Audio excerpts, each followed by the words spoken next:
नमस्कार मित्रांनो, कमळी या मालिकेच्या येणाऱ्या जबरदस्त भागामध्ये आपल्याला खूपच धमाकेदार असा ट्विस्ट पाहायला मिळणार आहे. कारण आता मास्टर माइंड कमळीच्या समोर अनिकाचं आणि करणचं जे सत्य समोर आलेलं असतं ते सत्य दुसरे तिसरं काहीही नसून तो एक व्हिडिओ असतो आणि त्या व्हिडिओमुळे अनिका आता इथे नयनताराला ब्लॅकमेल करत असते. आणि तेव्हा जे हे सत्य कमळी समोर येणार तेव्हा मात्र कमळी आता त्या सगळ्या गोष्टींचा इथे पर्दाफाश करणार असते. हे तर पाहायचंच आहे. आणि सोबतच इथे नकळतपणे योगानेच इथे कमळी ऋषीच्या ड्रेसचं मॅचिंग झालेलं असतं. कालच्या भागामध्ये आपण पाहिलं होतं की अन्नपूर्णाने कमळीसाठी सुद्धा एक ड्रेस सिलेक्ट केलेला असतो आणि ते मॅचिंग दोघांचं झाल्यामुळे इथे अनेकाने चक्क 14 लाखाचा ऋषीचा सिलेक्ट केलेला सूट इथे तिने कात्रीने कराच कापून टाकलेला असतो. हे सगळं आपल्याला या आजच्या ट्विस्टमध्ये जाणून घ्यायचं आहे, पाहायचं आहे. त्यामुळे हा शेवटपर्यंत व्हिडिओ नक्की पहा. व्हिडिओ आवडलास तर चॅनलला लाईक, शेअर आणि सबस्क्राईब करायला विसरू नका. तर प्रेक्षकांनो, होतं काय, कमळी आणि निंगी इथे अनिकाच्याच खोलीमध्ये चेंजिंग रूममध्ये गेलेले असतात. खरं तर आता इथे कमळीला थोडंसं अनकम्फर्टेबल वाटत असतं, त्यामुळे त्या बाथरूममध्ये जातात आणि अनिका चरफडतच करणचा फोन आल्यामुळे ती इथे बोलतच तिच्या बेडरूममध्ये आलेली असते. आणि तेव्हा ती करणला बोलत असते, तुझी हिंमत कशी झाली इथे मला ब्लॅकमेल करण्याची, आणि त्या व्हिडिओमुळेच माझं आणि ऋषीचं इथे लग्न होत आहे. काही जरी झालं तरीसुद्धा तो व्हिडिओ मी तुला देणार नाही. तुला कळतंय का, तो व्हिडिओ इथे माझ्याकडे आहे आणि त्या व्हिडिओमुळेच मी इथे नयनताराला ब्लॅकमेल करत आहे. आणि तो जर व्हिडिओ मी सगळ्यांसमोर दिला किंवा तुला जर दिला तर माझं एवढं मोठं जे काही गुपित आहे ते गुपित मात्र इथे फ्लॉप होईल. मग मला ते तसं होऊ द्यायचं नाही, असं इथे ती बोलते. तेव्हाच कमळी निंगीने हिचं हे सगळं बोलणं ऐकलेलं असतं. कमळी निंगीने तिचं हे सगळं बोलणं ऐकल्यानंतर कमळीच्या मनामध्ये असंख्य प्रश्न निर्माण झालेले असतात. ती विचार करत असते, हे सगळं काय आहे आणि कशाबद्दल ही सगळं काही बोलत आहे. त्याचबरोबर इथे नयनताराजींना ही कशामुळे इथे ब्लॅकमेल करण्याचं काम करते, म्हणजे हिच्याकडे असा कोणता व्हिडिओ आहे आणि करणचा काय मॅटर आहे, आणि त्याचबरोबर असं काय आहे की जी नयनतारा हिला डोळ्यासमोर सुद्धा कधी खपून घेत नाही, ती नयनतारा आज हिच्या सांगण्यावरून किंवा हिच्या बोलण्यावर खाली मान घालूनच उभी असते. ह्या सगळ्या गोष्टी काय आहेत ना निंगे, आपल्याला तपासून पाहायला पाहिजेत, असं कमळी बोलत असते. तेवढ्यात आता अनिका म्हणत असते, इथून पुढं तुम्हाला ब्लॅकमेल करायचं नाही, चल फोन ठेव, असं म्हणून ती रागानेच तिथून निघून जाते. तर आता कमळी आणि निंगी विचार करत असतात, काही जरी झालं ना तरीसुद्धा ह्या सगळ्या गोष्टींचा छडा लावला पाहिजे, आपण ह्या सगळ्या गोष्टी कुणाला तरी सांगितल्या पाहिजे. तर आता लगेचच निंगी म्हणत असते, मला तर असं वाटतंय आत्ताच्या आत्ता जावं आणि ऋषीच्या आईला आपण हे सगळं काही विचारावं. आत्ताच्या आत्ता ती कुठल्या व्हिडिओमध्ये ब्लॅकमेल करत आहे असं विचारावं किंवा तिकडे अनिकाला तरी जाऊन झापावं. असं इथे ती बोलल्यानंतर आपण पाहतो की इकडे कमळी म्हणत असते, हो ते तर अगदीच बरोबर आहे तुझं, हो की नाही, म्हणजे आपण जावं आणि अनिकाने आपल्याला सगळंच खरं सांगावं असं वाटतंय का तुला, गप्प बस, असं काहीच होणार नाहीये, गपचूप बस, आपल्याला अगोदर सगळं काही शोधावं लागेल आणि आपण जर डायरेक्ट तिला विचारायला गेलो तर ती किती कुठल्या मातीची बनलेली हे माहीत नाही का, ती एवढ्या सहजासहजी मान्य करेल का सगळं, असं मुळीच होणार नाही, त्यापेक्षा काहीतरी डोक्याने विचार करूयात, असं म्हणून आता कमळी आणि निंगी एक विचार करतात आणि प्राजूला पकडतात. प्राजूसुद्धा तिथेच ड्रेसेस आणि त्याचबरोबर ज्वेलरी वगैरे घेण्यासाठी आलेली असते. जेव्हा ती तिथे येते आणि आता ह्या तिघीसुद्धा किचनमध्ये जातात. आता लगेचच कमळी म्हणत असते, हे बघ प्राजू, इथे जी अनिका आहे, अनिका आणि ऋषी सरांचं लग्न जबरदस्तीने होतं हे आपल्याला कळतंय. ऋषी सरांच्या चेहऱ्यावर अजिबात कसलाच आनंद नाही आहे. मग मला एक गोष्ट सांग, असा कुठला व्हिडिओ आहे का ज्यामुळे ती तुझ्या आईला ब्लॅकमेल करते. तेव्हा प्राजू म्हणते, थांब मी आत्ताच जाते आणि लगेचच आईला विचारते. तेव्हा ती म्हणते, ए गप्प बस, व्हिडिओस का, असं कोणी विचारल्यावर लगेचच कोण सांगणार आहे का. तेव्हा प्राजू म्हणते, पण मला तर आठवत नाही, काय करायचं. मग एकच गोष्ट आहे, तो व्हिडिओ अनिकाच्या मोबाईलमध्ये असेल, आपण जाऊयात आणि तो व्हिडिओ शोधूयात, असं म्हणून तिघी आता बाहेर येतात. खरं तर आता इकडे ऋषीचा कॉस्ट्यूम आणि त्याचबरोबर इकडे कमळीचा ड्रेस हा मॅचिंग झालेला असतो आणि दोघेसुद्धा सोबतच येतात. तेव्हा अनिका आणि इतर लोक दोघांकडे पाहतच राहतात. इथे अनिका आणि ऋषीचा ड्रेस मॅच व्हायला हवा होता, तर इकडे कमळी आणि ऋषीचा ड्रेस मॅच झालाय ही गोष्ट मात्र सगळ्यांना आवडलेली नसते. खास करून अनिकाला अजिबातच ही गोष्ट आवडलेली नसते. ती धावतच आता त्याच्याकडे जाण्याचा प्रयत्न करते. इकडे मात्र जी निंगी आहे ती हसत असते. कामिनीला तर रागच आलेला असतो. ती विचार करत असते ह्या सगळ्या गोष्टी अशा कशा झाल्या. आणि तेव्हा अनिका म्हणत असते हे काय आहे सगळं. आणि ए गावछाप, तू असं कसं केलंयस. आणि इथे फक्त तू कशासाठी आली होतीस. तू इथे मॅचिंग करायला आली होतीस का. नाही ऋषी, हा ड्रेस तू अजिबात इथे घालायचा नाहीयेस. अजिबात तू हा ड्रेस इथे घालणार नाहीयेस, समजलं. आता इकडे ऋषी म्हणत असतो अगं असं काय करतेस, तूच तर सिलेक्ट केलेला ड्रेस आहे ना हा.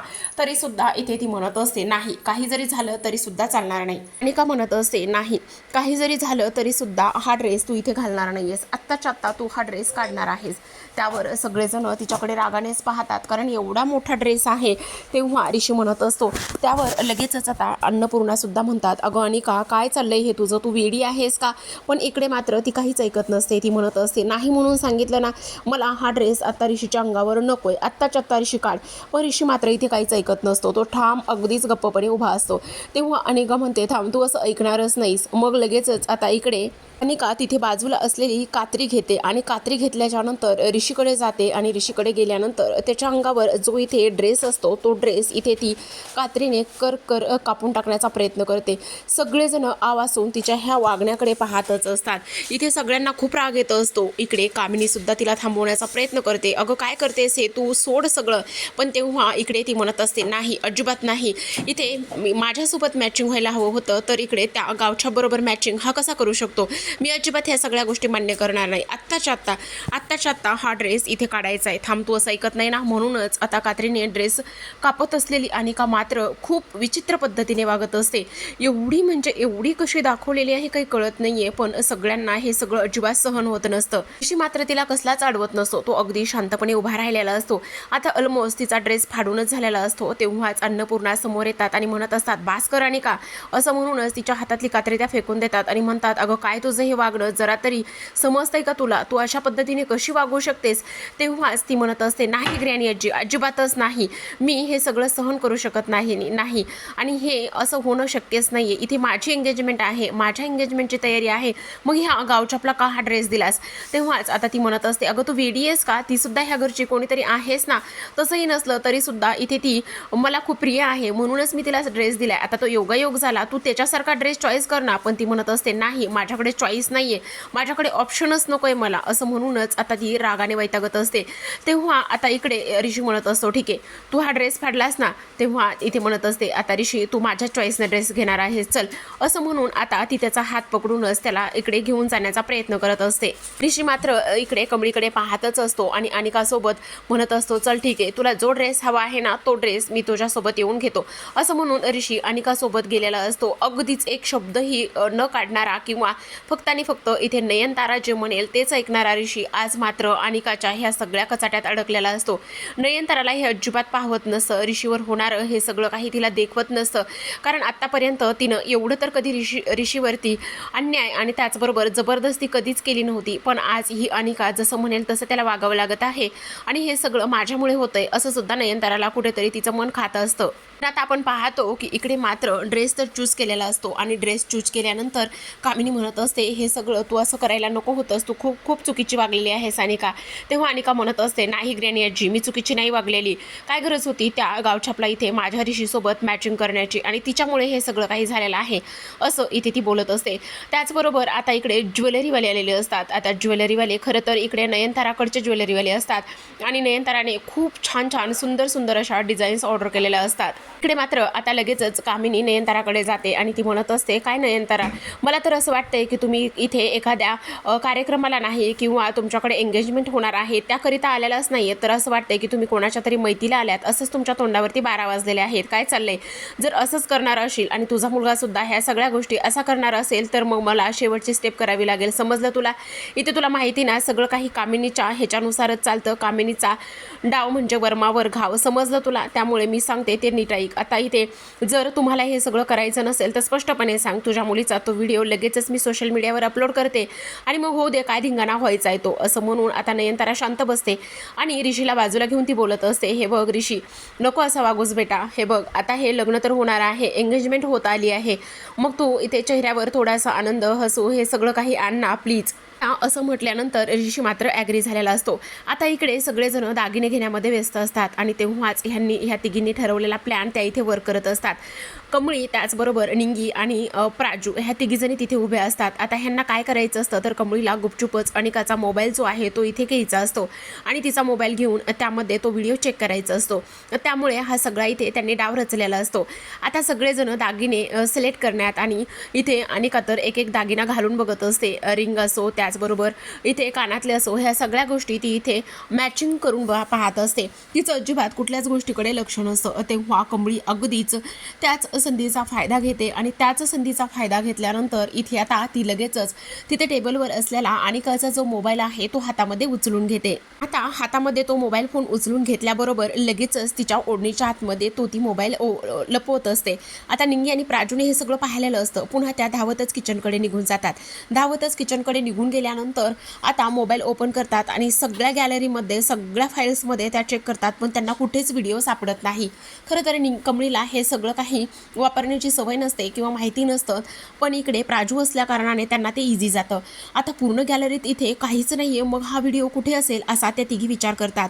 तेव्हाच असं कसं होऊ शकतं आणि तेव्हा लगेचच निंगी म्हणते ही अनिकी पण ना खरंच डोक्यात जाते, मला तर आता राग यायला लागलेला आहे तिचा, आपण त्या करणला विचारायचं का. तेव्हाच कमळी म्हणते एक गप ग निंगे, तुला काय नाही कळत आहे, शांत बस जरा, ह्याच मोबाईलमध्ये शोधूयात. असं म्हटल्यानंतर आता तिने दुसरीकडे कुठे पाठवून ठेवलं असेल का ग असं कमळी म्हणते. तेव्हाच आता पुन्हा प्राजू म्हणते हो नक्कीच तिने कुठेतरी दुसऱ्या ह्याच्यावरती डिव्हाइसवरती एखाद्या पाठवलं असेल. तेव्हा कमळी म्हणते आपण मेल चेक करूया का, तिने मेलमध्ये पाठवून ठेवलं असेल तर. तेव्हा लगेच प्राजू म्हणत असते हो ठीक आहे. तेव्हा लगेच आता मेल चेक करायला जातात. आता मेलला तर खूपच स्ट्रॉंग पासवर्ड असतो. इकडे कमळी म्हणते बघ ना पासवर्ड आहे, आता काय करायचं, बापरे आता पासवर्ड आहे, आता कोणाचं असेल, ट्राय करा असं म्हणूनच आता इकडे प्राजू म्हणत असते आपल्या ऋषीचं नाव टाकून बघ. तेव्हा कमळी ऋषीचं नाव टाकून बघते, पण तरीसुद्धा इकडे इनकरेक्ट पासवर्ड दाखवतं. तेव्हा ती म्हणत असते आता काय करायचं. तेव्हा पुन्हा आणखी थोडंसं डोकं लावतात आणि इकडे मात्र निंगी म्हणत असते आता जर पासवर्ड नाही सापडला ना तर एवढं काय कुलूप लावून ठेवलंय त्या मोबाईलला ह्या अनिकीने काय माहिती, नाही तो गई भैंस पाणी में असं म्हणत असते. त्याचबरोबर आता इकडे प्राजू म्हणत असते आता एक काम कर ऋषी इनामदार असं नाव टाकून बघ पूर्ण. असं टाकल्यानंतर ते सुद्धा इनकरेक्ट दाखवतं. आता मात्र प्राजू म्हणत असते आता कमळी खूपच डेंजर झालेला आहे, कारण तुला माहिती आहे का आता 2 वेळा आपण पासवर्ड टाकून झालाय आणि तिसऱ्या वेळेस जर जीमेलचा पासवर्ड टाकला तर तो इनकरेक्ट आला ना तर तिचा पूर्ण जीमेल ब्लॉक होऊ शकतो आणि त्यानंतर मग तिला हे सगळ्या गोष्टी समजतील, आता काय करायचं. तेव्हा कमळी म्हणते अगं जरा शांत व्हा, आपण तिच्याच डोक्याने विचार करूया, म्हणजे ती कसा विचार करते आणि तिच्या दृष्टिकोनातून पाहिलं आणि त्याचबरोबर तिच्या विचाराने विचार केला तर नक्कीच आपल्याला पासवर्ड सापडेल. तर आपण आता इकडे दुसऱ्या बाजूला पाहतो की अनिका ज्वेलरी घेण्यामध्ये सिलेक्ट करण्यामध्ये गुंतलेली असते. इथे ती आजीला त्याचबरोबर तिच्या आईला आणि तेव्हा नयनताराला सुद्धा दाखवत असते. नयनतारा सुद्धा आता ह्या बळजबरीच्या लग्नासाठी तयार तर झालेली असते. ती म्हणत असते ठीक आहे तुला जे काही आवडेल जे काही हवंय ते सगळं घे. आता अनिकाने बऱ्याच ज्वेलरी सिलेक्ट केल्यानंतर तिला तिचा मोबाईल आठवतो. तिला तिचा मोबाईल आठवल्यानंतर अरे माझा मोबाईल तर इथेच होता, मग गेला कुठे असा प्रश्न तिच्या मनामध्ये येतो. सगळीकडे शोधते पण मोबाईल काही सापडत नाही. तिला वाटतं कदाचित मी खोलीमध्ये ठेवून आलेली असेल असं म्हणून बेडरूमकडे जायचा प्रयत्न करते. आता बेडरूमकडे जात असतानाच मध्येच कामिनी भेटते. तेव्हा कामिनी म्हणते अगं काय हे आणि बेबी कुठे चाललीस तू, काय झालं माझ्या बाळाला. अगं ग्रॅनी आजी माझा मोबाईलच सापडत नाहीये, कुठे ठेवलाय मला माहीतच नाहीये. अगं असं काय करतेस, असं नाही तेच कुठेतरी शोध बरं. तेव्हा अनिका म्हणते नाही ग्रॅनी आजी मी सगळीकडे शोधले मला सापडतच नाहीये. अगं हे बघ नको बाळा टेन्शन घेऊ नको आणि आता टेन्शन घेऊ नकोस कारण एंगेजमेंट आलेली आहे, तुझ्या चेहऱ्यावर छान ग्लो यायला पाहिजे की नाही, थांब मी शोधते. नाही ग्रॅनी आजी अगं मी तिथेच ठेवला होता पण सापडत नाही आता. तेव्हा कामिनी म्हणते अगं मग हा मोबाईल आहे ना माझा, हे घे माझ्या मोबाईलवरून तुझ्या मोबाईलवर फोन कर, जर तुझ्या मोबाईलवर रिंग आली की मग तिथेच आहे ना तुझा मोबाईल, मग शोधूयात आपण, शोधणं सोपं जाईल. तेव्हा अनिका आता लगेचच इथे कामिनीचा मोबाईल घेते आणि कामिनीचा मोबाईल घेतल्यानंतर ती तिच्या मोबाईलवर रिंग देण्याचा प्रयत्न करत असते. आता आपण इकडे दुसऱ्या बाजूला किचनमध्ये ह्या तिघी असतात आणि किचनमध्ये तिघी असल्यानंतर आता खूप विचार करत असतात. खूप विचार केल्यानंतर इकडे मात्र तिघींना आत्तापर्यंत तरी कुठलाच पासवर्ड टाकायचं इथे बुद्धी आलेलीच नसते किंवा त्यांच्या डोक्यामध्ये कुठलाच विचार आलेला नसतो. खूप विचार करतात पण आता काय करायचं असं कळल्यानंतर लगेचच तिच्या मोबाईलवरती कामिनीचा फोन आलेला असतो. इकडे त्या तिघी खूपच घाबरतात आणि म्हणतात बापरे ग्रॅनी आजीचा फोन येतो हिच्या मोबाईलवर, आता काय करायचं प्राजू बोल लवकर. तेवढ्यातच इकडे आता रिंग तर किचनमधून येते. असं म्हटल्यानंतर आता मात्र कामिनी म्हणते अगं अनिका तू किचनमध्ये कशाला गेली होतीस. तेव्हा अनिका म्हणते अगं ग्रॅनी आजी मी नाही गेली किचनमध्ये, मग किचनमधून कसा आवाज येतोय, चल पटकन असं म्हणून आता त्या दोघीसुद्धा तिकडे किचनमध्ये निघालेल्या असतात. आता त्या तिघी खूपच घाबरलेल्या असतात. सतत कंटिन्यू रिंग फोनवर होत असते आणि त्यामुळे त्यांना काय करावं काय नाही हे कळलेलंच नसतं. त्यांनी तर पासवर्ड टाकलेलाच नसतो आत्तापर्यंत आणि तेव्हा आता तर इकडे अनिकाचा फोनसुद्धा वाजत आहे. आता काय करायचं? तेव्हा लगेचच आता ह्यांचं डोकं चालतं थोडंसं. आता कमळी निंगीच्या हातामध्ये फोन बघितला तर ही काही गप्प बसणार नाही, पण प्राजूच्या हातामध्ये जर मोबाईल बघितला तर ती थोडीशी शांत बसू शकते. त्यामुळे लगेचच आता कमळी हुशारीनेच पटकन प्राजूच्या हातामध्ये ती मोबाईल देते. तर प्राजूच्या हातामध्ये मोबाईल असतो. समोरून अनिका आणि कामिनी येत असतात. समोरून त्या दोघी येताना ह्या दोघींना दिसतात आणि जेव्हाच इथे प्राजूच्या हातामध्ये त्या दोघी मोबाईल पाहतात तेव्हा इकडे मात्र अनिकाला राग आलेला असतो. पण आता किती नाही म्हटलं तरीसुद्धा ती ऋषीची बहीण आहे, त्यामुळे ती एवढी तर काही गोंधळ घालणार नसते. पण प्रेक्षकांनो इथे मात्र त्यांना आत्तापर्यंत तो व्हिडिओ सापडला नाही त्याची मात्र खूपच मोठी खंत असते. आता एक शेवटचा ऑप्शन असतो आणि तो म्हणजेच की इथे करण. जर करणकडे तो व्हिडिओ ह्या दोघी तिघींना भेटला तर मग मात्र ऋषी आणि अनिकाचं लग्न इथे थांबू शकतं. लग्नच काय एंगेजमेंटसुद्धा ह्या तिघी होऊ देऊ शकत नाहीत. पण सगळ्यात महत्त्वाचं म्हणजे आता अनिकाने ह्या मोबाईलचा कांगावा कसा करते. त्याचबरोबर इथे प्राजूच्या हातामध्ये मोबाईल पाहिल्यानंतर ती इकडे कमळीला काही सुनावेल का? अगोदर तर इथे अन्नपूर्णाने दिलेला ड्रेस घातल्यामुळे आणि ऋषीसोबत मॅचिंग झाल्यामुळे तिचा खूपच पारा चढलेला होता. पण आता तर इकडे मोबाईल ह्या तिघींच्या जवळच आहे, म्हणजे प्राजूच्या जवळ आहे आणि ह्या दोघी तिच्यासोबत आहेत. त्यामुळे इथे तिला डाऊट आलेला असतो. अगोदरच ती कामिनीशी बोललेली असते, अगं जी मोबाईलचं जाऊ दे पण त्यामध्ये तो खूप महत्त्वाचा व्हिडिओ आहे ना त्याचं काय, आणि म्हणूनच अनिका खूपच चिडणार असते. पण आता ह्या सगळ्या गोष्टीची कमळी निंगी आणि प्राजू कशा पद्धतीने सावरासावर करतील आणि व्हिडिओ मिळवण्यासाठी त्यांचं पुढचं पाऊल काय असणार आहे हे आपण उद्याच्या ट्विस्टमध्ये जाणून घेऊयात. त्याकरिता तुम्ही आत्ता चॅनलला सबस्क्राईब करा आणि व्हिडिओ आवडल्यास तर लाईक शेअर आणि छान छान कमेंटद्वारे तुमचा अभिप्राय कळवा. धन्यवाद.